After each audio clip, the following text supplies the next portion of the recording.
మా Siddhu Jonnalagadda next project గురించి clarity వచ్చేసింది. ఈ వీడియో నిన్నే చేయాలి బట్ కుదరలేదు. తెలుసు కదా సినిమా తర్వాత సితారా ఎంటర్టైన్మెంట్స్ బ్యానర్ లో బ్యాడ్ యాస్ గానీ కోహినూర్ గానీ స్టార్ట్ చేయాలి సిద్ధు జొన్నలగడ్డ.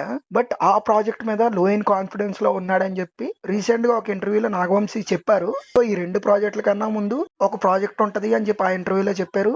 ఆయన చెప్పిన తర్వాత రోజే అనౌన్స్మెంట్ వచ్చింది. ఆర్ఎస్ఏ స్వరూప్ దర్శకత్వంలో సిద్ధు జొన్నలగడ్డ సినిమా ఉండబోతుందని చెప్పి ఆ సినిమా గురించి కూడా మాట్లాడారు నాగవంశీ. ఇది ఒక ఎంటర్టైనర్ అండ్ అదుర్స్ సినిమా తర్వాత ఆ రేంజ్ కామెడీ సినిమా రాలేదని చెప్పారు. అదుర్స్ తో ఎందుకు పోల్చి ఉండొచ్చు అంటే సేమ్ టెంప్లెట్ క్యారెక్టర్ ఉండొచ్చేమో హీరోది.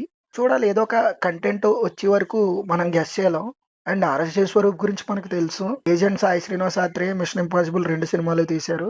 రెండిట్లోని ఫన్ నెక్స్ట్ లెవెల్ లో ఉంటది. సో అలాంటి డైరెక్టర్ తో సిద్ధు సినిమా అంటే నెక్స్ట్ లెవెల్ లో ఉంటదని పూర్తి నమ్మకం.